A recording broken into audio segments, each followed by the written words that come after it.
والصلاة والسلام على سيد الأنبياء والمرسلين. قال الله تعالى في الكلام المجيد: بسم الله الرحمن الرحيم. أفلا يتدبرون القرآن أم على قلوب أقفالها. صدق الله العظيم.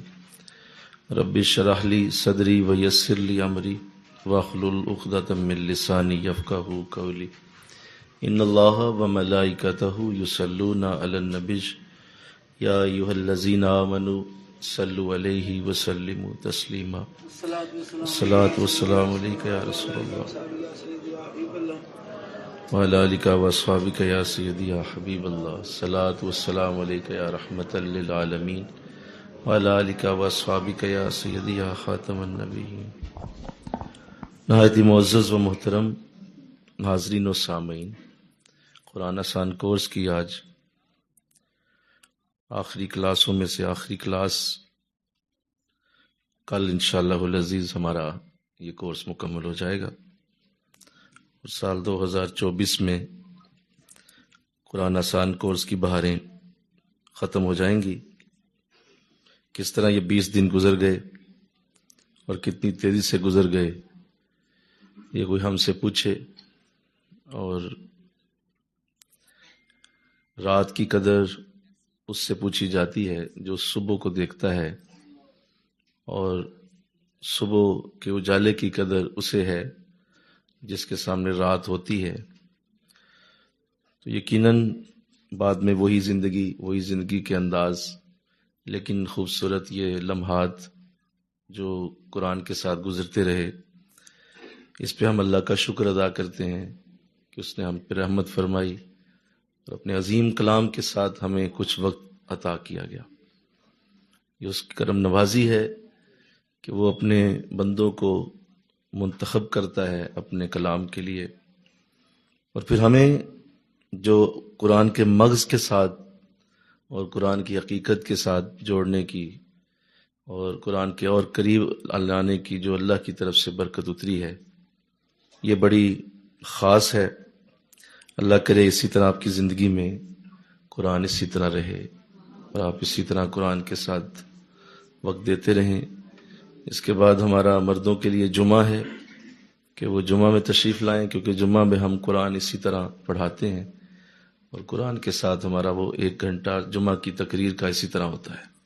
کچھ آیات پڑھی جاتی ہیں اور قرآن کی حقیقت اور قرآن کی گہرائی میں جانے کی کوشش کی جاتی ہے.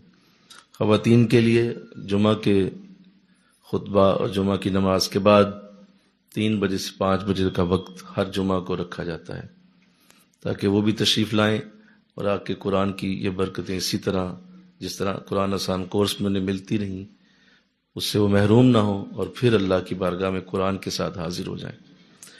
تو یوں یہ 20 دن اس لیے کیے جاتے تھے، یہ کیے جاتے ہیں، اور ہر سال ہم اس لیے اس طرح کرتے ہیں تاکہ بٹکے ہوئے آہو کو پھر سوئے حرم لے چل والا معاملہ بنے. کہ ہم بھٹک جاتے ہیں، دنیا کی رنگینیاں ہمیں اپنی طرف کھینچ لیتی ہیں، لیکن یہ 20 دن ہم دوبارہ سے قرآن کے قریب آ کر وہ تمام پچھلی کلفتیں بھلا کر پھر قرآن کا نور اپنے اندر جذب کرنے کی کوشش کرتے ہیں. تو یہ مکمل ہوئے. اللہ آپ سب کو اس کی برکت دے، اور جو صورتیں پڑھی گئیں وہ صورتیں انشاءاللہ حشر کے دن ہماری گواہ ہوں گی، اور وہ ہمارے ساتھ جو قرآن کا وعدہ ہے کہ جو میرے ساتھ محبت کرتا رہا ہمارا اس کے ساتھ علیحدہ معاملہ ہوگا. وہ اللہ کی بارگاہ سے جو ترازو لگے گا، وہ اللہ کی بارگاہ سے جو اس وقت حساب اور کتاب کی جو ترتیب ہوگی، اس کا قرآن سے کوئی تعلق نہیں ہے. قرآن اپنا حساب خود دے گا اور خود لے گا. قرآن کا اس ترازو کے ساتھ کوئی تعلق نہیں ہوگا. یہ اپنی علیحدہ ایک اینٹیٹی ہے، علیحدہ شناخت رکھتا ہے. لہٰذا یہ اللہ حشر کے دن ہمارے ساتھ جوڑ دے انشاءاللہ. اور جو علیہ السلام کی حدیث قرآن کے لیے کہ قرآن جس کے حق میں ہو گیا اور جس کے لیے قرآن کھڑا ہو گیا اور اس نے کہہ دیا کہ مولا میں اس کا ساتھ دیتا ہوں، تو اسے پھر جنت میں جانے سے کوئی بھی روک نہیں پائے گا. اور جو قرآن کے ساتھ ایسا نہ کرتا رہا اور قرآن اس کے خلاف ہو گیا اور قرآن نے کہا مولا میں نہیں جانتا تیرے ترازو میں اس کے پاس کیا پڑا ہوا ہے اور تیرے ترازو میں اس کے لیے کتنی نیکیاں ہیں اور کتنی بڑی یہ شخصیت ہے، میں نہیں جانتا، مجھے یہ پتا ہے کہ اس نے میرے ساتھ وفا نہیں کی اور میرے ساتھ اس کا معاملہ وہ نہیں تھا جو ہونا چاہیے تھا، تو جس کے خلاف قرآن ہو گیا تو آقا علیہ السلام نے فرمایا اسے دوزخ میں جانے سے کوئی نہیں بچا پائے گا۔ تو لہٰذا یہ حدیث کوئی عام الفاظ نہیں ہے، یہ بہت بڑے لفظ ہیں۔ تو اللہ ہمیں حشر کے دن قرآن کا ساتھ عطا فرمائے انشاءاللہ العزیز۔ آج انشاءاللہ سورہ معارج کی آیت نمبر 19 سے آیت نمبر 35 تک پڑھنے کی سعادت حاصل ہوگی۔ یہ بھی ایک ہی موضوع ہے اور ایک ہی موضوع کے ساتھ یہ آیات اتاری گئی ہیں، آیت نمبر 19 سے آیت نمبر 35 تک۔ بسم اللہ الرحمن الرحیم۔ اللہ نے قرآن میں ارشاد فرمایا، ان الانسان خلق ہلوعا، بے شک انسان بہت لالچی پیدا ہوا ہے، اذا مسہ الشر جزوعا، جب اسے کوئی تکلیف پہنچتی ہے تو سخت گھبرا جاتا ہے، وَإِذَا مَسَّهُ الْخَيْرُ مَنُوعًا، اور جب اسے راحت ملتی ہے تو یہ بہت زیادہ کنجوس ہو جاتا ہے۔ یہ بہت بڑی حقیقت ہم انسانوں کی کھولی گئی اور ایک بڑے خوبصورت انداز میں ہمیں ہمارا آئینہ دکھایا گیا کہ ہم انسان اصل میں کیا ہیں۔ اور جو لوگ ہیومن بیہیویئر کو سٹڈی کرتے ہیں اور ہیومن بیہیویئر کو سمجھنے کی کوشش کرتے ہیں، ان کے لیے یہ قرآن کی 2 آیتیں PhD کے برابر ہیں، اور بہت بڑا مضمون ہے یہ، کہ جو لوگ لوگوں کے رویوں کو سرچ کرتے ہیں اور دیکھتے ہیں کہ لوگوں کے رویے کیسے ہوتے ہیں، تو قرآن ان کو گائیڈ کر رہا ہے۔ قرآن کہتا ہے میں بتاتا ہوں، میں جانتا ہوں کیونکہ میرا ہی کلام ہے یہ، میں رب ہوں اور میں نے اسے اتارا ہے اور میں نے اسے تخلیق کیا ہے، تو میں جانتا ہوں میں نے اسے کیسا بنایا ہوا ہے، اور تم مجھ سے سن لو انسان کیسا ہے۔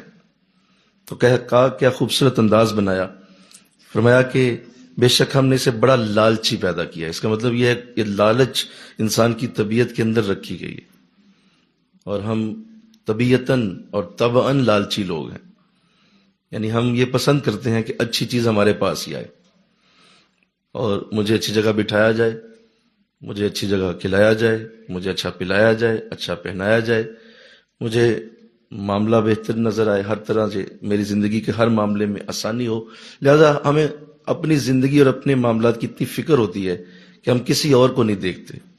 یہ انسان کی طبیعت کے اندر ڈالا گیا ہے۔ تو ایسا جب ہو جائے تو پریشان نہیں ہونا۔ اگر آپ کسی کو دیکھ رہے ہیں کہ وہ ایسا کر رہا ہے تو اس کو لالچی کہنے کی تمہیں ضرورت ہی نہیں ہے۔ اس کی وجہ یہ ہے کہ یہ طبیعت کے اندر ڈالی گئی ہے۔ ہر شخص ایسے ہی پیدا ہوا ہے، اور کوئی کہے کہ نہیں یہ کیسے ہو گیا، فلاں بڑا لالچی آدمی ہے، یہ کرتا ہے وہ کرتا ہے۔ بھائی تجھے قرآن نے نہیں بتایا تھا کہ یہ قرآن کا مضمون تمہیں کھل کھل کے بتا رہا ہے کہ ہر شخص لالچ کے ساتھ پیدا کیا گیا، اور اس کے اندر ہم نے یہ رکھ دیا ہے، ہم نے اسے پیدا ہی لالچ کے ساتھ کیا۔ بہت لالچی پیدا ہوا ہے، لفظ کیا ہے بولو، لالچی پیدا ہوا ہے، اس کا مطلب یہ تمہارے اندر ہے۔ اب اس میں بزرگوں کا ایک خوبصورت قول ہے۔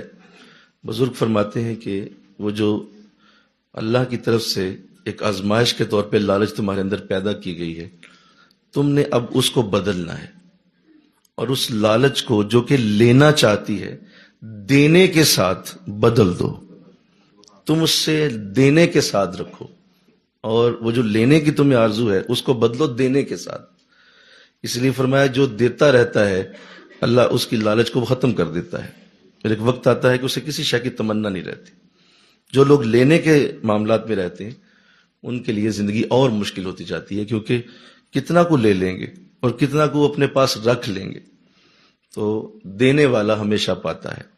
عزت لینے کی جو آرزو کرتے ہیں انہیں چاہیے کہ عزت دیں، جو مال لینے کی آرزو کرتے ہیں بولو سارے، انہیں چاہیے کہ مال دیں، جو آرام اور آسائش لینے کی آرزو کرتے ہیں انہیں چاہیے کہ دوسروں کو آرام دیں اور آسائش دیں، وہ مل جائے گی انہیں۔ قدرت کا اصول کچھ یوں ہے کہ یہ دینے سے ہی آتی ہیں چیزیں، جتنا زیادہ دو گے آئے گا، جو دے گا پائے گا۔ تو یہ اللہ کا اصول۔ فرمایا کہ ہم نے انسان کو لالچی پیدا کیا، اور آگے فرمایا جب اسے کوئی تکلیف پہنچتی ہے تو سخت گھبرا جاتا ہے۔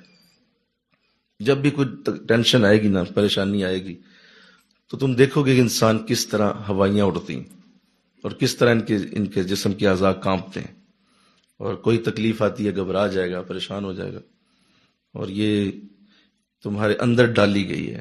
اس کا مطلب یہ بھی ہمارے بیہیویئر کا حصہ ہے، ہمارے انداز کا حصہ ہے یہ بھی، کہ مصیبت آئے تو پریشان ہونا ہے۔ یہ تو اللہ نے ڈال دیا تمہارے اندر، تم بچ نہیں سکتے اس سے۔ تو بزرگ فرماتے ہیں اس سے بھی اللہ نے جو آزمائش ہم پہ رکھی ہے، اس سے بھی تم بدلو اسے۔ یعنی مصیبت کے وقت جو اللہ فرما رہا ہے کہ انسان گھبرا جاتا ہے، تم اللہ کو دکھاؤ، مولا دیکھ میں نے تیرے قرآن سے یہ نور لیا اور تیری نمازوں سے، تیرے ذکر سے یہ نور لیا ہے کہ مصیبت آئی ہے اور دیکھ میں مسکرا رہا ہوں، دیکھ میں خوش ہوں، مجھے کوئی ایسا مسئلہ نہیں اور میں پرسکون ہوں۔ حالانکہ تمہارے اندر ڈالا گیا کہ تمہاری یہ ادا ہے کہ اگر کوئی مصیبت آئے گی تو تم پریشان ہو جاؤ۔ یہ فرمایا نہیں، اللہ والوں کے انداز اس سے علیحدہ ہوتے ہیں، اور جب اس سے راحت ملے تو بہت کنجوس ہو جاتا ہے۔ یہ بھی اللہ فرما رہا ہے کہ اس کی مجھ سے راز پالو، کہ اگر تم کسی کو بہت زیادہ خوش دیکھو گے تو وہ اس خوشی میں کسی کو شریک کرنے کی کوشش ہی نہیں کرے گا، وہ کہے گا میں اکیلے خوش ٹھیک ہوں، اور کنجوسی تمہارے اندر آ جائے گی۔ اور کہا جاتا ہے نا کہ کسی بزرگوں کا خوان بھی ہے اور بڑی خوبصورت کہاوت بھی ہے کہ مرغی جتنی موٹی ہو جائے اتنا چھوٹا اندر انڈا دیتی ہے، جتنا زیادہ دولت مند اتنا زیادہ کنجوس، جتنا زیادہ راحت میں ہوگا اتنا زیادہ وہ لوگوں سے ایسے جیسے کہ مطلب اپنے آپ کو بچا بچا کے رکھنے والا ہوگا، کسی کو دینا نہ پڑ جائے، تو وہ کنجوسی آئے گی اس کے اندر۔ یہ قرآن کہہ رہا ہے کہ تمہارے اندر ہم نے رکھی ہیں چیزیں، اب اس کو بدلنا ہے۔ اگر تمہیں اللہ فرحت اور راحت دے تو تم نے کنجوس نہیں ہونا، بلکہ تم نے سخی بن جانا ہے، لوگوں کو دینا شروع کر دو۔ قرآن کہہ رہا ہے کہ یہ تمہاری اندر تمہاری خصلتیں ہیں، ایک کہ تم ہر درجہ لالچی پیدا کیے گئے، دو تمہیں جب بھی مصیبت آتی ہے بولو گھبرا جاتے ہو، اور نمبر تین جب تمہیں اللہ راحت دیتا ہے تم کنجوس ہو جاتے ہو۔ فرمایا یہ تینوں چیزیں انسان کو ہم نے دی تو ہیں، لیکن یہ یاد رکھو کہ یہ ہماری پسندیدہ نہیں ہے، یہ تمہاری آزمائش کے لیے دی گئی ہیں، اور یہ تمہیں یہ سمجھنا چاہیے کہ یہ تینوں چیزیں تمہارے اندر موجود رہیں گی اگر تم نے اس کو خود نہ بدلا اور خود اس سے نہ نکلے، تو ہم نے تمہاری آزمائش کے لیے تینوں چیزیں تمہارے اندر ڈال دی۔ اللہ آگے سنیے، فرمایا الا المصلین، ہاں جو نمازی ہیں وہ ایسے نہیں ہو سکتے، مل کے کہو سبحان اللہ، الا المصلین، ہاں جو نماز پڑھنے والے ہیں وہ نہیں ہوں گے، نہ وہ کنجوس ہوں گے بولو، نہ ہی وہ گھبرائیں گے، اور نہ ہی وہ لالچی ہوں گے۔ فرمایا بجز نمازیوں کے، نہیں وہ ایسے نہیں ہوں گے جو اپنی نماز کی پابندی کرتے ہیں اور جن کے مالوں میں مقررہ حق ہے۔ قرآن پھر وہی لفظ بول رہا ہے کہ ایک تو وہ نماز کی پابندی کرتے ہیں، نماز نہیں چھوڑتے، اور ساتھ یہ کہ ان کے مالوں میں لوگوں کا حق ہوتا ہے، وہ اپنے مالوں کے اندر لوگوں کے حقوق کو متعین کر کے رکھتے ہیں، اور یہ کس کو دینا ہے، یہ کس کو دینا ہے، یہ کس کو دینا ہے، یہ ماں کا ہے، یہ بیوی کا ہے، یہ بچوں کے لیے ہے، یہ مسجد کے لیے ہے، یہ فلاں غریب کے لیے ہے۔ وہ اپنے مالوں میں مقررہ حق رکھتے ہیں، یعنی کہ سارا مال ہی اپنے ہاتھ میں، اور اس کے اوپر سانپ بن کے بیٹھ گئے اور لوگوں کو ڈسنا شروع کر دیا۔ یہ انداز نہیں ہوتا، لوگوں کے ساتھ انداز ایسا ہوگا کہ مالوں کے اندر مقررہ حق ہوگا، بولو کیا ہوگا، حق ہوگا ہر ایک کا، وہ سارا کچھ اپنے پاس رکھنے والے نہیں ہوتے۔ یہ بڑی خوبصورت بات ہے، اور میرے قبلہ عالم آپ ایک دن ہمیں یہ فرمانے لگے کہ جب آپ نے اس طرح کی یہ بات ہمیں سمجھائی تو میں آپ سے شیئر کرتا ہوں۔ آپ نے ارشاد فرمایا کہ سنو، اگر اللہ نے یہاں بات کی ہے کہ مالوں کے اندر مقررہ حق ہے، تو یہ ایک بہت بڑا راز دیا گیا ہے، اور وہ راز یہ ہے کہ اللہ فرما رہا ہے میرا حق بھی ہے اس کے اندر، بولو اس کے اندر میرا حق بھی ہے، تم نے سب کے حق تو دینے ہی دینے ہیں، میرا حق مجھے واپس کرو۔ تو آپ نے ہمیں اس وقت پرسنٹیج کا آئیڈیا دیا، آپ نے فرمایا کہ تم اپنے مال میں اللہ کی پرسنٹیج رکھو، اس کا حق اسے واپس کرو۔ تو میں نے عرض کی، میں نے کہا حضور پرسنٹیج کتنی ہونی چاہیے؟ فرمایا یہ تمہاری مرضی ہے، اللہ اس پہ تمہارے ساتھ کوئی پابندی نہیں لگائے گا۔ 1%، 2%، 3%، 5%، 10%، آپ کی مرضی ہے، جتنا آپ چاہیں لگائیں، لیکن اللہ کی پرسنٹیج علیحدہ رکھ دیں۔ مولا یہ تیرا ہے، اس پہ میرا کوئی حق نہیں ہے۔ قرآن نے کہا اپنے مالوں میں وہ حق رکھتے ہیں دوسروں کا، تو اللہ اس بات کا سب سے بڑا، اس بات کا متقاضی ہے یا حقدار ہے کہ اس کا مال اسے واپس کیا جائے، کیونکہ دیا اسی نے تھا۔ تو یہ پرسنٹیج والا معاملہ میں عرض کر دوں جلدی سے، وہ تفصیل طلب ہے۔ جب آپ اللہ سے پرسنٹیج طے کرتے ہیں، اور بڑی یہ دلچسپ بات ہے کہ کس سے طے کر رہے ہیں؟ جو اسی کا ہے۔ ہاں مجھے کہو نا سبحان اللہ، یہ بڑی دلچسپ بات ہے کہ اسی سے اس کی پرسنٹیج طے کر رہے ہیں، دیا بھی اسی نے تو، لیکن چونکہ ٹیمپریریلی وہ تیرے پاس ہے، تو اللہ کی بارگاہ میں یہ عرض کی جائے مولا یہ تیری پرسنٹیج ہے۔ قرآن میں چونکہ تو نے فرمایا ہے کہ لوگوں کے حق ہوتے ہیں، تو مولا تو زیادہ حقدار ہے کہ میں تجھے تیرا حق دوں۔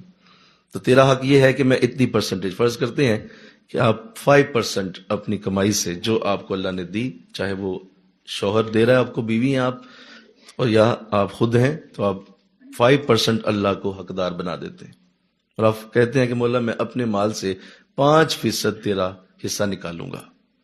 اب یہ دیکھیں یہ ہوگا کیا، کیونکہ اللہ کو آپ نے جب 5% کہہ دیا تو بات آگے چلے جائے گی۔ اللہ کی بارگاہ میں نوٹ ہو گیا، فرشتوں نے لکھ لیا، اللہ نے اسی وقت نوٹ کر لیا کہ میرے بندے نے اپنے کاروبار میں مجھے شریک کر لیا، اپنے مال میں مجھے بولو، میں اب اس کا پارٹنر ہوں 5% پہ۔ میرے بندے میں خوش، مجھے خوشی ہے، مجھے کوئی مسئلہ نہیں، حالانکہ 95 تم رکھو گے اور 5% مجھے دو گے، 95 تمہارے پاس، 5 میرے پاس، بات ویسے سجتی نہیں، لیکن چلو مجھے قبول، میں 5% پہ بھی راضی ہوں۔ خوشی بڑی ہوئی ہے کہ میرے بندے نے مجھے شریک کر لیا اپنے کاروبار۔ یہ بڑا خوش ہوتا ہے اللہ، ایک منت سے بڑا خوش ہوتا ہے، اور ایک یہ شراکت سے بڑا خوش ہوتا ہے۔ منت بھی یہی ہے نا، بولو منت کیا ہوتی ہے؟ کہ آپ اللہ سے طے کرتے ہیں کہ مولا فلاں میرا کام اگر تو کر دے، جائز ہے، نیک ہے، اچھا کام ہے، تو اگر تو کر دے تو میں اس کے عوض اتنے روزے، اتنے نفل، اتنا مال میں پیش کر دوں گا، جو میرے اختیار میں ہے اتنا میں دوں گا۔ تو اللہ بہت خوش ہوتا ہے، اللہ فرماتے ہیں میرے بندے وعدہ ہو گیا، کام تیرا میں اب ضرور کروں گا، تو مجھے اپنی وہ منت پوری کر دے بس۔ تو منت بڑی خوشی سے، وہ خوشی سے تسلیم کرتا ہے، اور دوسرا وہ یہ جو شراکت داری ہے وہ بڑا خوش ہوتا ہے۔ اب دیکھیں ہوگا کیا جب آپ نے 5% کہہ دیا، سنیں 5%، 100 میں سے کتنا؟ سارے بولو نا، 5%۔ آپ نے 100 میں سے 5% اللہ کو دے دیا۔ اب فرض کرتے ہیں کہ آپ کی تنخواہ صرف 10,000 ہے، کتنی ہے بولو؟ اب 10,000 میں سے 5% نکالا جائے تو بلاؤ ذرا، آپ یہاں کتنے بیٹھے ہیں بزنس مین، کتنے بنتے ہیں جی؟ 10,000 میں سے 500 روپیہ آپ نے اللہ کو دے دیا، باقی آپ نے 9,500 اپنے پاس رکھا، 500 اللہ کو دے دیا۔ اب اللہ نے اسے وصول فرمایا، اور پہلے مہینے آپ نے 500 دیا۔ میں آپ کو اس میں یقین دلاتا ہوں کہ یہ ایسی تجارت ہے جو میریکلس، معجزاتی اثر رکھتی ہے۔ وہ 500 اللہ کی بارگاہ میں چلا گیا، آپ نے اسے پیش کر دیا، کسی مسجد میں دے دیا، کسی نظام میں پیش کر دیا، کسی جہاں پہ ظاہر قرآن تھا، نیکی تھی، وہاں نیکی کو بڑھانے کے لیے لوگ مال خرچ کر رہے ہیں، تو وہاں پیش کر دیا جناب میرا 500 بھی آپ رکھیں، اور اندر آپ کا ذہن یہی تھا یہ اللہ کا ہی تھا، جو میں نے 5% دینا تھا دے دیا۔ اب اللہ کی بارگاہ سے حکم ہوتا ہے میرے فرشتوں ذرا پتہ تو کرو میری رقم آئی ہے کہ نہیں آئی ہے، یکم ہو گئی ہے جی، ہو گئی ہے، آ گئی ہے مولا، آ گئی ہے، ہو گیا، اچھا ہو گیا۔ اچھا ایسا ہے کہ دیکھیں اب شرکت میری ہے اس کے کاروبار میں، تو آپ دیکھیں اگر 2 لوگ کاروبار میں شریک ہوں، ایک غریب ہو ایک بڑا امیر ہو، اور غریب بندہ اپنا کام شروع کرے، امیر بندے کو شریک بنا لے، تو امیر بندہ ملتا ہے اس کو جا کے، اس کو کہتا ہے یار تیرا پچھلے مہینے کا آ گیا میرے پاس، تو ایسا کرو میرے پاس 1 کروڑ پڑا ہوا ہے، تو تو نے 10 لاکھ سے کام شروع کیا، میرے پاس 1 کروڑ پڑا ہوا ہے، تو ایسا کرو وہ 1 کروڑ تم لگاؤ نا اندر، تو نے پہلے مہینے وعدہ پورا کر دیا، لگتا ہے بندہ تو ٹھیک ہے، لہٰذا 1 کروڑ لے لو اور شروع کرو۔ یہی حساب اللہ بندے سے شروع کر دیتا ہے۔ اللہ سارے خزانوں کا مالک ہے، اللہ فرماتا ہے کہ اس کا کاروبار زیادہ بڑھا دو یار ذرا، وہ 10,000 سے اگلے مہینے 20 بنتا ہے، اب آپ 500 نہیں دیں گے جی، اب آپ 1,000 دیں گے، کیونکہ 5% 20,000 کا 1,000 بنتا ہے، وہ 500 1,000 میں دینا پڑ جائے گا آپ کو۔ اگلے مہینے آپ نے 1,000 دے دیا، اللہ پھر فرشتوں سے پوچھے گا یہ بتاؤ یہ میرا حصہ پہنچا کہ نہیں پہنچا ہے؟ فرشتے کہتے ہیں مولا 1,000 روپیہ آ گیا، کیونکہ 20,000 کمایا تھا تو اس کا 1,000 بنا، تو جواب آتا ہے کہ لگتا ہے بندہ بہتر ہے، اس کا کاروبار ذرا 40 تک پہنچاؤ، اب ذرا مجھے میرا حصہ زیادہ چاہیے.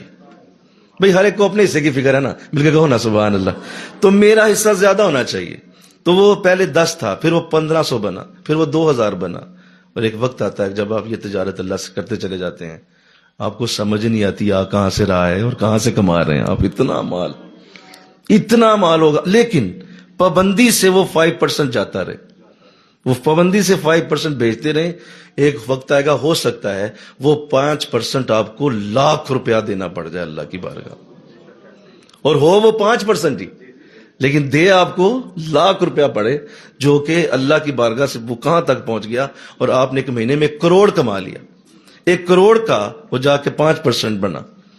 تو کتنی بڑی یہ سعادتیں ہوں گی، کتنی بڑی یہ برکتیں ہوں گی. لیکن اللہ کی بارگاہ میں جب کوئی یہ تجارت کرتا ہے تو اللہ اس بندے کے لیے کہتا ہے، بندے یہ تو دنیا میں تجھے دیا تھا، وہ جو حشر کے دن تجھے اس کا عوض دوں گا وہ علیحدہ ہوگا. وہ علیحدہ ہوگا کہ جو مال تم نے میرے لیے پیش کیا وہ ہم نے اپنے بینک میں سیو کر لیا. اور جب وہ حشر کے دن اربوں کے اربوں پہاڑ، اور بڑے سے بڑا نیکیوں کا بھی پہاڑ وہاں تک نہیں پہنچ سکے گا جہاں تک وہ پہاڑ پہنچے ہوں گے، اور ان نیکیوں کے بہت بڑے بڑے پہاڑ ہوں گے. تو اللہ کو جب اس بندے کو دے گا تو بندہ پوچھے گا، مولا اتنی نیکی تو میں نے کبھی کی نہیں تھی. فرمایا یہ نیکیوں کے ہیں بھی نہیں، یہ وہ ہیں جو تو نے مجھے مال پیش کیا تھا. اس مال کو ہم بڑھاتے رہے بڑھاتے رہے بڑھاتے رہے، اتنا وقت گزر گیا، ہر روز ہم بڑھاتے رہے، اور اب حشر کا دن آیا ہے تو دیکھ اتنا ہی مال تیرا بڑھ چکا ہے. اب یہ ہے اللہ کا بینک، جہاں مال رکتا نہیں ہے وہاں بڑھتا رہتا ہے. لہذا تم اس پہ اعتماد کرو نا، انشاءاللہ کہو نا ذرا، اس پہ اعتماد کرو. لہذا ہمیشہ اللہ سے تجارت کرو، ہمیشہ اللہ سے تجارت کرو. جب بھی مفلسی آنے لگے تجارت کر لو، جب ہاتھ تنگ ہونے لگے تجارت کر لو، جب لگے کہ اب مشکل ہونے لگی ہے، پیسے کم ہونے لگے ہیں، فوراً اللہ سے تجارت کر لو اور اللہ کی بارگاہ سے وہ برکت لے لو جو وعدہ ہے اس کا.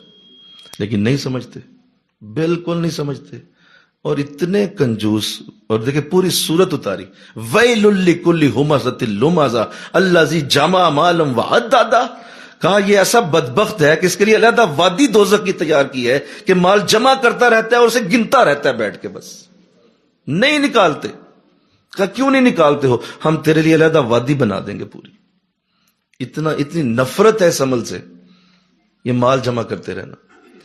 تو اللہ اس سے محفوظ کرے انشاءاللہ. یہاں بھی یہی فرمایا کہ وہ ایسے اعلیٰ ہیں کہ نماز کی پابندی کرتے ہیں اور مالوں میں حق بھی رکھتے ہیں، سائل کے لیے بھی اور محروم کے لیے بھی. ایک تو وہ ہے جو خود مانگ لے ان سے، ان کو بھی دے دیتے ہیں، اور کچھ ایسے ہوتے ہیں جو خود نہیں مانگتے، سفید پوش ایسے ہوتے ہیں محلوں میں، علاقوں میں، گلیوں میں، کہ وہ اس قدر تنگی میں ہوتے ہیں، پریشانی میں ہوتے ہیں، لیکن وہ کسی سے کچھ کہتے نہیں ہیں. تو اللہ فرما رہا ہے کہ میرے ان بندوں کی یہ علامت ہے کہ انہیں ڈھونڈ کے رات کے اندھیرے میں جا کے ان کی مدد کر کے آتے ہیں. رات کے اندھیرے میں. مجھے وہ حدیث یاد آتی ہے کہ جو اس قدر خوبصورت مضمون رکھتی ہے.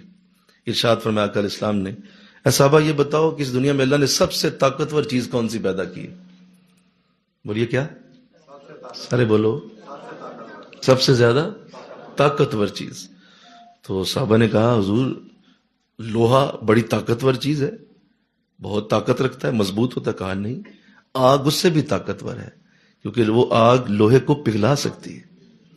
اچھا حضور آگ ہے، آگ پھر طاقتور ہوگی؟ کہا نہیں، اس سے بھی طاقتور ہے. کہا جی کیا؟ پانی ہے. کہا پانی آگ کو بھی بجھا دیتا ہے. کہا حضور تو پھر پانی طاقتور ہوا؟ کہا نہیں، پانی بھی نہیں ہے، ہوا ہے جو پانی کو بھی اڑا دیتی ہے، پانی کو بھی بخارات بنا دیتی ہے. کہا حضور تو پھر ہوا ہوگی؟ کہا نہیں، ہوا بھی نہیں ہے. کہا اس شکل کو اور اس عزت کو جان لو، اس برکت کو سمجھ لو جو اللہ کی بارگاہ میں سب سے زیادہ طاقت رکھتی ہے. فرمایا حضور کون سی؟ فرمایا وہ شخص جو رات کے اندھیرے میں نیکی کرے اور کسی کو پتہ نہ چلنے دے، وہ کائنات کا سب سے طاقتور ترین چیز انسان ہے. اللہ نے اسے اتنی طاقت دی ہے وہ کسی کو پتہ ہی نہیں چلنے دیتا.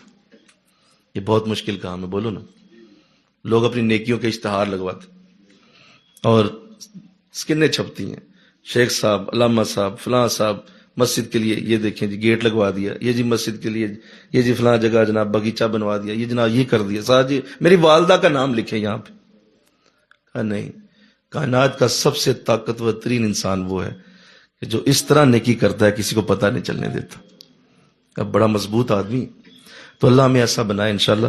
کہا محروم کو بھی دیتے ہیں اور اس کو بھی دیتے ہیں جو مانگتا ہے. آگے فرمایا اور جو روز جزا کی تصدیق کرتے ہیں اور اپنے رب کے عذاب سے ہمیشہ ڈرنے والے ہیں، بے شک ان کے رب کا عذاب نہ ڈر ہونے کی چیز نہیں ہے. اور جو لوگ اپنی شرمگاہوں کی حفاظت کرنے والے ہیں، البتہ اپنی بیویوں اور لونڈیوں پر کوئی ملامت نہیں ہے، اور جو اس کے علاوہ کوئی اور راہ ڈھونڈے گا وہ حد سے گزرنے والا ہوگا. اور جو اپنی امانتوں اور عہد و پیمان کی پاسداری کرتے ہیں اور جو اپنی گواہیوں پر قائم رہتے ہیں، اور جو لوگ پھر اپنی نمازوں کی حفاظت کرتے ہیں، یہی لوگ جنت میں مکرم و محترم ہوں گے. تو خوبصورت بات کی، مل کے کہو سبحان اللہ. یہ ساری باتیں چونکہ بڑی ترتیب سے پہلے بھی گزر چکی ہیں اور ان پہ سیر حاصل گفتگو ہو چکی ہے. میں صرف ایک بات پہ بات کرنا چاہوں گا جو قرآن نے ارشاد فرمایا کہ یہ رب کے عذاب سے ہمیشہ ڈرنے والے ہیں اور ان کے رب کا عذاب نہ ڈر ہونے والی چیز نہیں ہے. یعنی انہیں ہمیشہ اس بات کا دھڑکا لگا رہتا ہے کہ ابھی شاید پیشی ہو جائے گی اور بس کچھ ہی وقت گزرنا ہے اور اللہ کی بارگاہ میں حاضر ہونے والا ہوں. اور جس کو یہ یقین ہو کہ کل پتہ نہیں میری زندگی میں ہے یا نہیں، کل کا دن ہوگا نہیں ہوگا، شام ہوگی نہیں ہوگی، وہ ایسی نہ ڈر زندگی نہیں گزارتے اور دیکھا جائے گا. یہ نہ ڈر نہیں ہوتے، یہ لوگ یہ ڈرنے والے لوگ ہیں، خوف کھانے والے لوگ.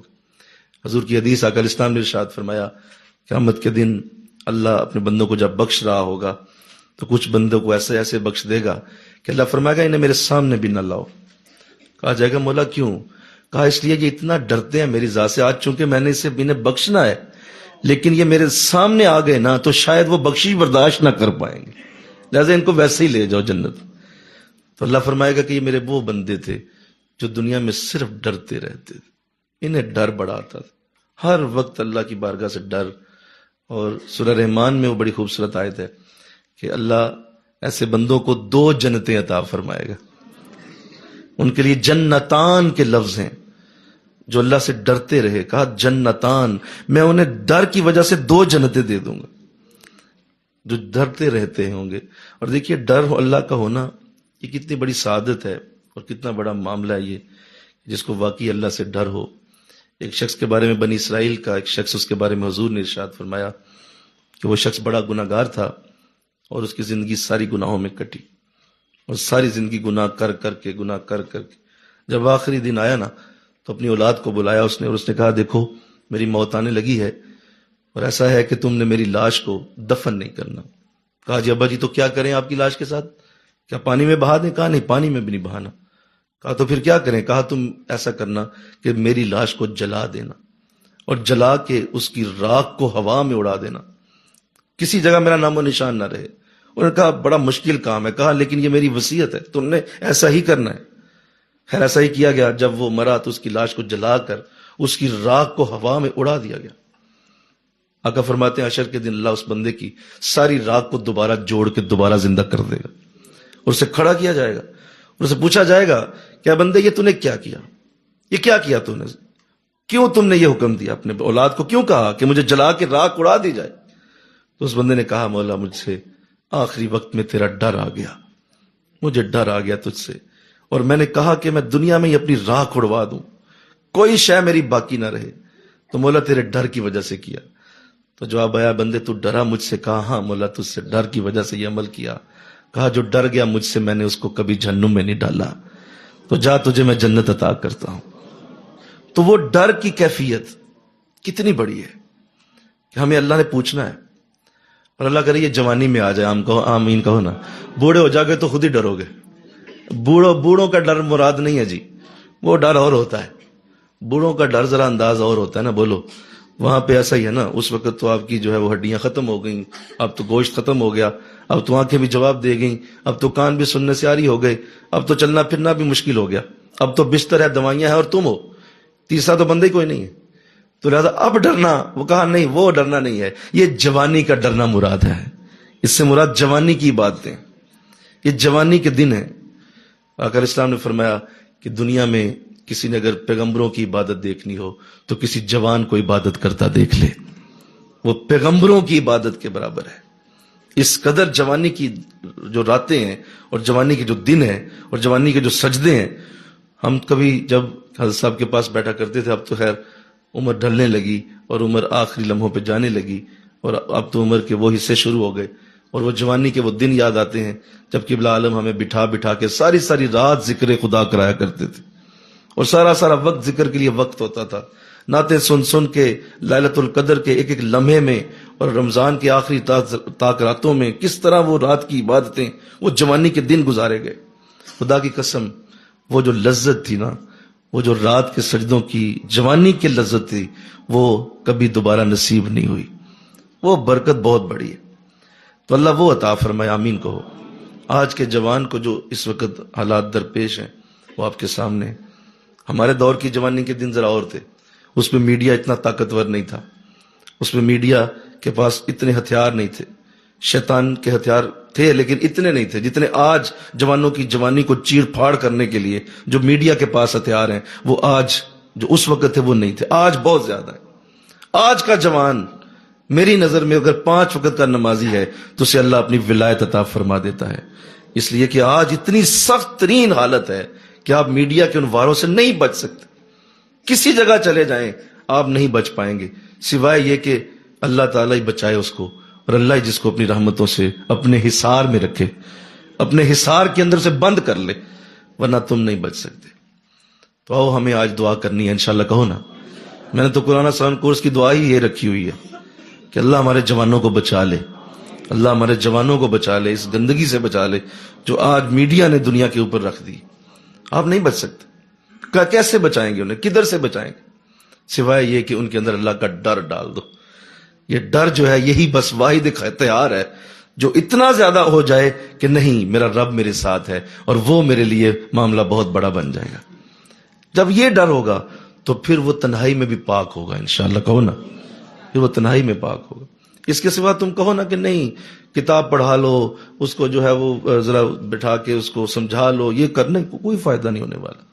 یہ ڈر ہے جو یہاں ہوگا انشاءاللہ، اس ڈر سے برکت ہوتی۔ اللہ دیکھیے یہ ڈر کتنا بڑا ہے۔ آقا اسلام کی حدیث ارشاد فرمایا آقا اسلام نے کہ قیامت کے دن لوگ اپنے پسینے میں ڈوبے ہوں گے، قیامت کا دن ہوگا لوگ اپنے پسینے میں ڈوبے ہوں، اور یہ پسینہ یہ دنیا کا پسینہ نہیں ہے جی، یہ جو ہم پسینے میں ہوتے ہیں نا، اس پسینے کی بات نہیں ہو رہی۔ وہ پسینہ ایسا ہے کہ وہ اتنا گرم ہوگا کہ اس کا ایک قطرہ اگر دنیا کے سمندروں میں ڈال دیا جائے تو آقا فرماتے ہیں کہ سمندر بھاپ بن کے اڑ جائیں، دھواں بن جائیں، اور اتنا بدبودار ہے کہ اگر اس کا ایک قطرہ زمین پہ پھینک دیا جائے تو سارے جتنے بھی حیوان اور پرندے ہیں اور ہم انسان ہیں، ہمارے دماغ پھٹ جائیں بدبو سے، اتنی بدبو ہوگی اس پسینے کی۔ وہ پسینہ جو ہے وہ اتنا زیادہ کہ لوگ گردن تک ڈوب جائیں گے۔ فرمایا اس وقت اللہ ایک جوان کو بلائے گا اور اسے اپنے عرش کا سایہ عطا فرما دے گا، ٹھنڈے سائے کے نیچے سے جگہ دے دے گا، اس جگہ تم یہاں پہ آ جاؤ، عرش کی ٹھنڈک ہوگی، اے سی کی طرح کی ٹھنڈک اس کو دی جائے گی، اور کہا جائے گا کہ یہاں تم آرام کرو۔ ابھی حساب کتاب شروع ہوگا، پھر دیکھیں گے۔ تو آقا علیہ السلام نے فرمایا اس کی وجہ یہ ہوگی کہ اس نوجوان نے اپنی جوانی کو اللہ کی بارگاہ میں عبادت میں گزارا ہوگا، تو اللہ نے اس کو یہ عوض دیا کہ دنیا ساری اپنے پسینے میں شرابور ہوگی اور وہ اس وقت اللہ کی عرش کے ٹھنڈے سائے میں پہنچ جائے گا۔ تو اللہ ہمارے جوانوں کو وہاں پہنچائے انشاءاللہ، اللہ ہمارے جوانوں کو وہاں پہنچا دے۔ اور دیکھیے کہ وہ کتنا پیار کرتا ہے اپنے بندوں سے، کتنی محبت کرتا ہے۔ آپ صرف ماں کی محبت کا اندازہ لگائیں، ایک ماں اپنے بچے کے لیے کہاں تک چلی جاتی ہے، کتنی محبت کرتی ہے، کتنا پیار ہوتا ہے ایک ماں کا۔ اور اس سے اگر پوچھ لیا جائے کہ ماں یہ بتا کہ تیرا بچہ تجھے کتنا پیارا ہے، تو اس کا کوئی جواب نہیں دے پائے گی آپ کو۔ یعنی یہ ایک ایسا سوال ہے جس کا آج تک کوئی ماں جواب ہی نہیں دے سکی۔ آپ کچھ پوچھیں کسی ماں سے کہ تمہیں اپنے بچے سے کتنا پیار ہے، اس کا کوئی جواب نہیں ہوتا، اس لیے کہ اس کی کوئی اخیر نہیں ہے۔ اور ماں کتنی محبت کرتی ہے اپنے بچے سے، اور اسے پوچھا جائے کیوں تمہیں اتنا پیار ہے، تو وہ جواب دیتی ہے کہ میں نے اسے جنم دیا ہوا ہے، یہ میرے جنم والا ہے، میں نے اسے خود اپنے بطن سے نکالا ہے، یہ جنم ہے، میرے جسم کا حصہ ہے، اس لیے اس سے محبت ہے بڑی، اور وہ بڑا پیار کرتی ہے۔ اور مولانا روم نے لکھا کہ ایک محبوبہ تھی کسی شخص کی، تو اس نے کہا میں تب ملوں گی تجھے جب تو اپنی ماں کا کلیجہ نکال کے لائے گا۔ تو وہ اتنا پیار کرتا تھا اپنی ماں سے، اپنی محبوبہ سے، کہ اس نے ماں کے ساتھ یہ عمل بھی کر دیا، ماں کا کلیجہ لے آیا، اور جب لے کے جا رہا تھا محبوبہ کی طرف تو پاؤں میں ٹھوکر لگی، مولانا روم لکھتے ہیں منہ کے بل گرا تو اس گلیجے سے آواز آئی کہ بیٹا تیرا حال تو ٹھیک ہے نا اس وقت، تجھے تکلیف تو نہیں ہوئی، کیا تجھے مسئلہ تو نہیں کوئی ہوا؟ وہ کلیجہ بول پڑا۔ ماں کتنا پیار کرتی ہے اپنے اس بچے سے جسے وہ جنم دیتی ہے، تو وہ جنم کی وجہ سے پیار کرتی ہے، اللہ نے تو ہماری تخلیق کی ہوئی ہے، وہ ہم سے کتنا پیار کرتا ہوگا۔ لہذا وہ 70 ماؤں سے زیادہ محبت کرتا ہے، اور اس میں بھی وہ اس جوان سے محبت کرتا ہے جو جوانی کے دنوں میں اللہ سے محبت اور پیار کا حق ادا کرے۔ لہذا آج جس کو یہ جوانی کے دن ملے ہیں، اللہ اسے سمجھانے کی توفیق مل جائے اور اس کو اللہ کا ڈر آ جائے اور یہ ڈر کی کیفیت اس کے اندر پیدا ہو جائے۔ ورنہ یہ وقت جو مجھے اور آپ کو ملا گیا، یہ چند سانسیں ہیں، اور یہ چند سانسیں نہیں ہیں جی، بلکہ یہ موت کی طرف جاتے ہوئے قدم ہے، یہ موت کی طرف جاتے ہوئے قدم ہے، سانس نہیں ہے۔ ہم سانس لے رہے ہیں، ہم کہہ رہے ہیں جی ہم بڑے ہو رہے ہیں، ہم بڑے نہیں ہو رہے بلکہ ہم چھوٹے ہو رہے ہیں، ہم چھوٹے ہوتے جا رہے ہیں۔ 60 سے مائنس کی طرف گنتی چلی ہوئی ہے، 50 سے مائنس کی طرف گنتی چلی ہوئی ہے، اور وہ ایک ایک کر کے سانس نکلتی جا رہی ہے اور ہم موت کی طرف روانہ ہو رہے ہیں۔ آپ کبھی سگنل پہ رکے ہوں گے گاڑی جاتے ہوئے، تو آپ نے دیکھا ہوگا کہ جب سگنل پہ گاڑی رکتی ہے تو سیکنڈ ریورس شروع ہو جاتے ہیں، اور پھر آہستہ آہستہ جب وہ 0 پہ آتے ہیں تو ساتھ ہی لال بتی جل جاتی ہے، اس کا مطلب تیری موت کا وقت قریب آ گیا۔ تو ایسے ہی ہماری سانسیں ہیں۔ لہذا اللہ کے ڈر کی کیفیت پیدا کرو، انشاءاللہ کہو نا ذرا، یہ کیفیت تمہارے اندر ہو، اللہ مجھے بھی دے، آپ کو بھی دے، ہم اس ڈر کے ساتھ زندگی گزاریں، اپنا محاسبہ کریں، اور اپنے جو ہے وہ محاسبے کو کبھی نہ جانے دیں۔ عمر رضی اللہ تعالیٰ نے ارشاد فرمایا، لوگو اپنا محاسبہ خود کر لو اس سے پہلے کہ لوگ تمہارا محاسبہ کریں، اپنا خود حساب کر لو۔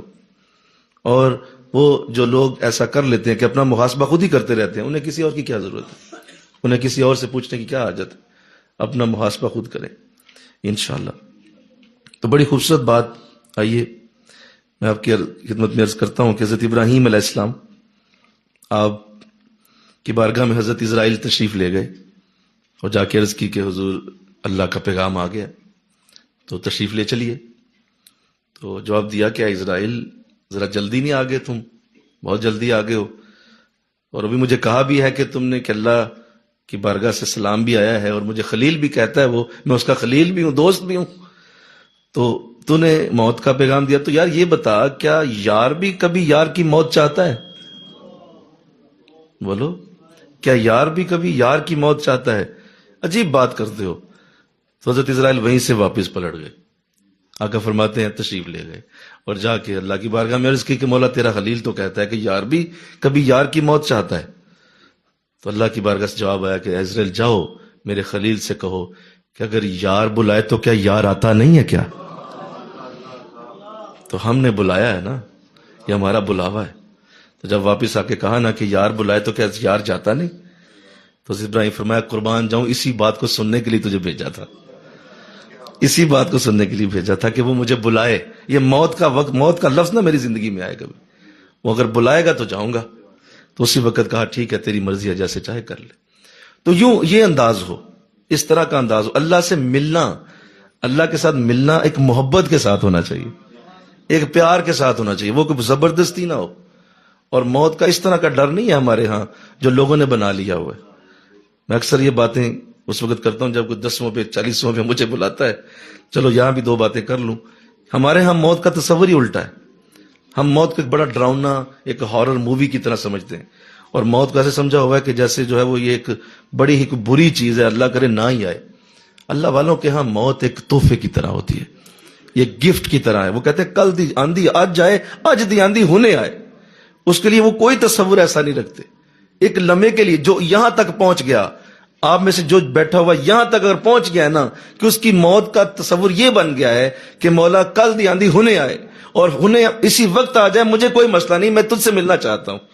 تو آقا فرماتے ہیں، اللہ فرماتا ہے اے میرے بندے تو مجھ سے ملنا چاہتا ہے تو میں بھی تجھ سے ملنا چاہتا ہوں، آ جا مجھ سے مل لے، میری ملاقات تیرے لیے حاضر ہے۔ اور جو نہیں ملنا چاہتا فرمایا میں اس سے 10 بار نہیں ملنا چاہتا۔ تو کہتا ہے نہیں آنا تو نے، تو کیسے نہ آ، میں ہی تجھے نہیں بلانا چاہتا، دفع ہو جا، جس بھی کھائی میں گرتا ہے، جہاں بھی ایکسیڈنٹ ہو کے مرتا ہے، میری طرف سے کوئی مسئلہ نہیں ہے، جہاں مرضی مر، تو ملنا نہیں چاہتا مجھ سے۔ تو ہم تو ملنا چاہتے ہیں نا، مل کے کہو نا سبحان اللہ۔ اللہ ہمیں ایسا بنا دے، آمین کہو نا، ہمیں اللہ ایسی حالت عطا کرے کہ وہ ڈر ایسا نہیں ہے، اللہ کا ڈر اس طرح کا نہیں ہے جیسے چور کا ڈر ہے، اللہ کا ڈر ایسا نہیں ہے جیسے سانپ کا ڈر ہے، اللہ کا ڈر ایسا نہیں ہے جیسے چوری اور چاقو کا ڈر ہے، گولی کا ڈر ہے، نہیں، ایسا ڈر چور کا ڈر نہیں ہے، وہ اللہ کا ڈر محبت کا ڈر ہے، پیار کا ڈر ہے کہ اگر اس کے ساتھ ملوں گا تو پتہ نہیں کیسا لگے گا، ہائے وہ کیسا ہوگا کہ جب اس کے سامنے جاؤں گا ڈر آتا ہے نا، انسان جب اپنے محبوب کے قریب جاتا ہے تو ڈرتا بھی تو ہے نا، بولو نا یار، کہ محبوب برا نہ مان لے، پتہ نہیں کپڑے کیسے پہنے ہوئے ہیں، پتہ نہیں خوشبو آ رہی ہے کہ نہیں آ رہی ہے، پتہ نہیں میرا سراپا ایسا اس قابل بھی ہے کہ نہیں کہ محبوب دیکھے گا کیا سوچے گا یار، تو وہ ڈر ہے اللہ کا ڈر، مل کے کہو نا سبحان اللہ، وہ ڈر اللہ کا ڈر ہے جو اس طرح کا ہے کہ نہیں ڈر آ رہا ہے کہ کیسے اس کے سامنے جاؤں گا، میرے پاس نیکیاں نہیں ہیں، میرے پاس وہ زیادہ راہ نہیں ہے، میرے جھولی میں کوئی شے نہیں ہے، میں اپنے رب کے سامنے کیسے پیش، یہ ڈر ہے، اس طرح کا ڈر مطلوب ہے۔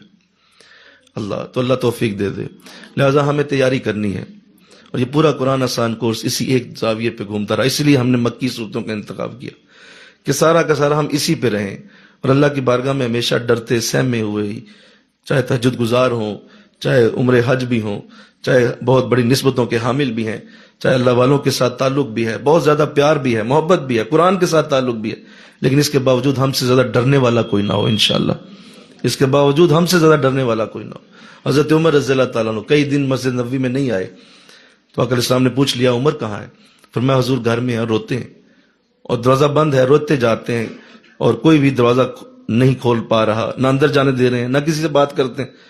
فرمایا چلو میں چلتا ہوں، حضور چلے گئے، حضرت عمر رضی اللہ عنہ گھر پہنچے، دروازہ کھٹکایا، اندر سے پوچھا گیا کون ہے؟ کہا انا رسول اللہ۔ حضرت عمر رضی اللہ عنہ فرمانے لگے حضور میں حاضر ہوں۔ دروازہ کھول دیا، دیکھا تو آنکھیں سوجی ہیں، رنگ پیلا پڑا ہوا ہے، اور مسلسل رو رو کے داڑھی بھی بھیگ چکی ہے۔ کہا عمر ایسی کیا حالت بنا لی، کیوں، کیا وجہ ہو گئی عمر، کیا وجہ ہے، 3 دن سے مسجد میں نہیں آئے ہو اور حالت کیا بنا لی ہے، ایسا کیا ہو گیا؟ حضرت عمر رو کے فرماتے ہیں حضور یہ بتا دیجئے کیا عمر بخشا بھی جائے گا کہ نہیں بخشا جائے، کیا ایسا وقت آئے گا کہ میں بخشا جاؤں؟ حضور بس اتنا بتا دیجئے۔ حضور روئے، آپ بھی تڑپ گئے، صحابہ جو ساتھ آئے تھے وہ بھی تڑپ گئے، فرمانے لگے عمر کیا یہ وجہ تھی؟ کہا حضور 3 دن ہو گئے اسی بات پہ رو رہا ہوں، کیا عمر بخشا جائے گا کہ نہیں، تو آپ مجھے کوئی ضمانت دے دیں، شاید عمر کو تسلی ہو جائے۔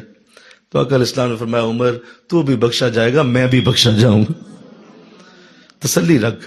تو ان لوگوں کو کتنی فکر تھی، وہ لوگ جو خود سے اللہ کے محبوب کے بھی محبوب بنے، جن کے لیے ایسے جملے اتارے گئے کہ اللہ کے محبوب نے ایسے ایسے خوبصورت لفظ ان کے لیے بولے ہیں، وہ بھی کہہ رہے ہیں کہ پتہ نہیں بخشا جاؤں گا کہ نہیں۔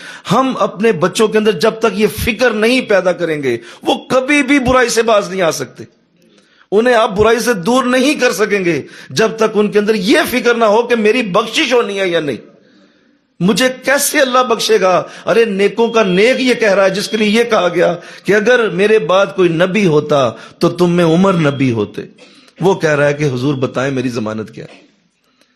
ہماری یہ بے فکریاں ہمیں لے ڈوبیں گی، ہماری یہ بے فکریاں ہمیں کہیں کا نہیں چھوڑیں گی، ہماری یہ بے فکریاں ہمیں کسی جگہ پہ چین نہیں آنے دیں گی۔ یہ بے فکری دور کرو، اسے یہ فکر ڈال دو کہ بیٹا تیری بخشش محال ہو جائے گی۔ حضرت عمر رضی اللہ تعالیٰ عنہ کا یہ جملہ تو آپ نے سن ہی لیا، اب سیدہ فاطمہ کی بھی سن لیں رضی اللہ تعالیٰ عنہ، ساری رات عبادت کرتی ہیں، روتی ہیں، تہجد پڑھتی ہیں، ساری رات کا سجدہ ادا کرتی ہیں۔ حضور تشریف لے گئے، فجر کے بعد سو نہیں تھیں، فجر پڑھ کے تھوڑی دیر آرام کرنے کے لیے آپ لیٹی ہوئی ہیں۔ حدیث میں آتا ہے آقا الاسلام قریب چلے گئے اور آپ نے ان کی چارپائی کو پاؤں سے ٹھوکر مار دی، فرمایا فاطمہ اٹھ اللہ کی عبادت کر، اٹھ اللہ کی عبادت کر، محمد کی بیٹی ہونا تجھے بخشوا نہیں سکے گا، اٹھ، فکر کر اٹھ کے اور عبادت میں لگ جا۔ وہ ساری رات عبادت کر کے تھوڑی دیر سوتی ہیں اور حضور آ کے یہ جملہ کہہ دیتے ہیں، تو بتاؤ کتنی فکر ہوگی۔ ہم بے فکرے لوگ ہیں، نماز جاتی ہے جائے، قرآن جاتا ہے جائے، نیکیاں جا رہی ہیں، کوئی فکر نہیں۔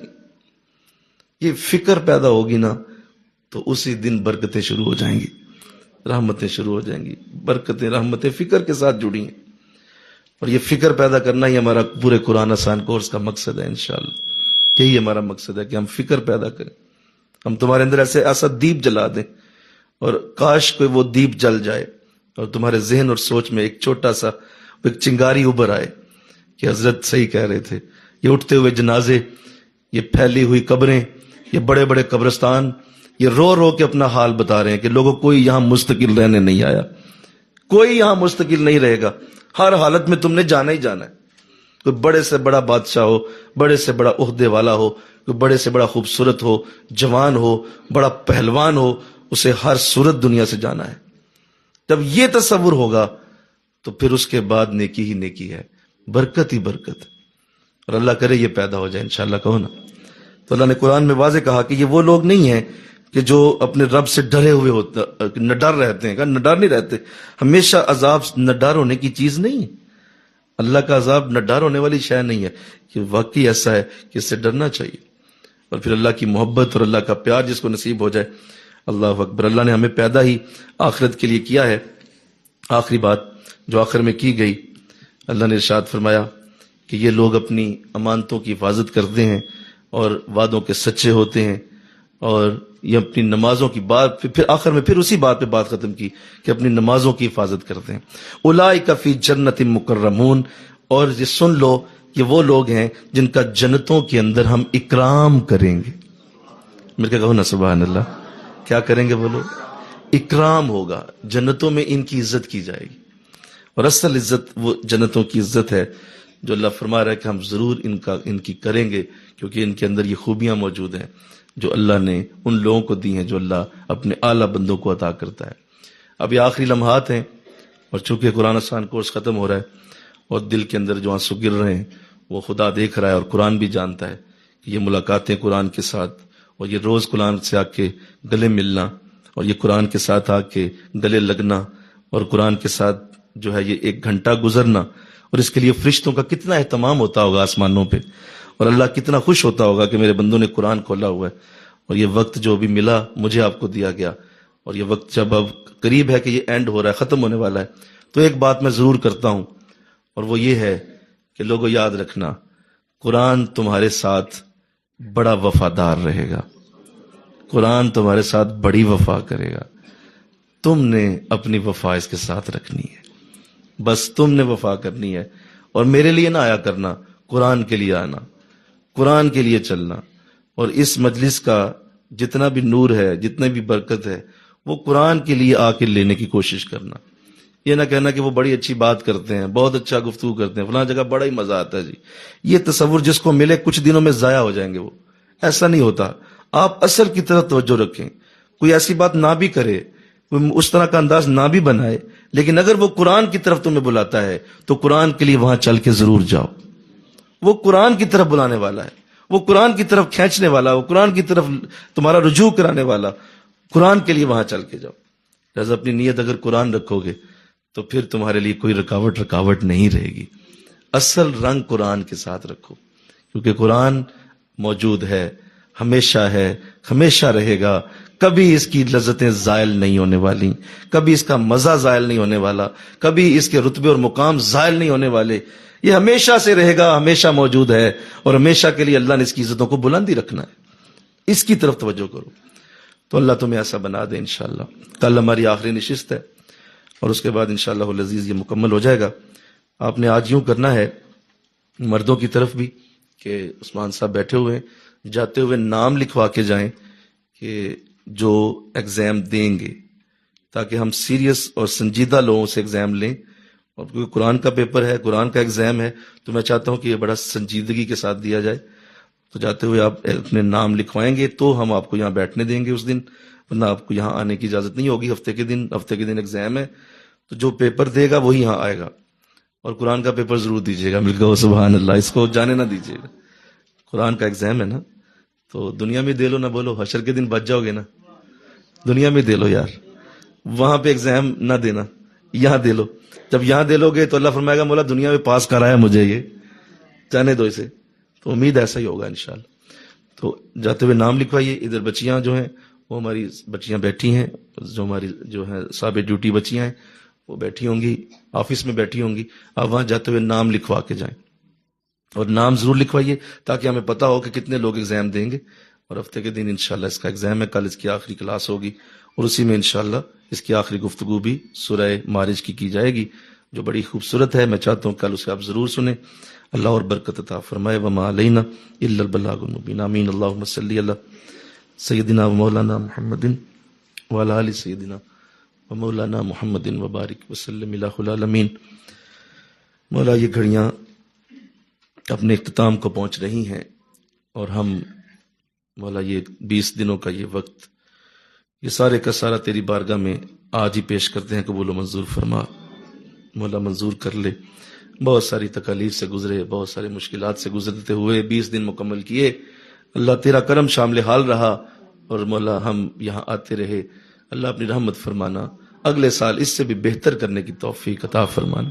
جتنے تشریف لاتے ہیں، لاتے رہے ہیں اور بیٹھتے ہیں آ کے قرآن کے لیے عزتوں کا، برکتوں کا یہ خوبصورت جو نور کا، برکت کا وقت ہوتا ہے گزارتے ہیں. اللہ ان سب کو اس کا قیامت کے دن حسین اور اعلیٰ اجر عطا فرمانا، بہترین اجر عطا فرمانا. مولا برکتیں اور رحمتیں شامل حال رہیں. آگے بھی مولا ہمیں قرآن کا اسی طرح ایک ذوق دے دے، شوق دے دے. ہمیں قرآن کی مجالس دے دے، قرآن کی کلاسیں دے دے. جہاں جہاں قرآن موجود ہے ہمیں وہاں پہنچا دے، یا قرآن کو ہمارے قریب لے آ. اللہ ہمیں ایسا بنا دے. لا حول ولا قوت الا باللہ العلی العظیم. وافوض امری الی اللہ ان اللہ بصیر بالعباد. صلی اللہ تعالی رسول خیر خلقہ محمد وآلہ وصحبہ اجمعین برحمتک یا ارحم الراحمین. السلام علیکم ورحمۃ اللہ وبرکاتہ.